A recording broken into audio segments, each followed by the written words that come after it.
Morning guys! Sobrang aga ko pala ngayon pumasok dahil may gagawin kami. Ito ang magtanim ng Carabao grass. Pagkatapos namin tanggalin ang mga damo, bungkalin at ito na ngayon, papalitan namin ng Carabao grass.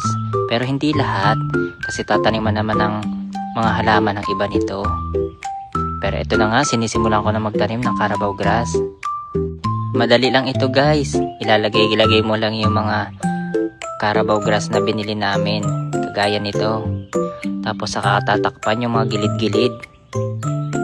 Siguro mga 2 buwan lang babalik na ulit yung ganda nito.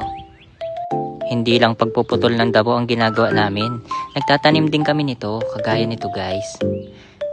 At makalipas lang ng ilang minuto guys, pagkatapos nito didiligan na namin to, kagaya nito.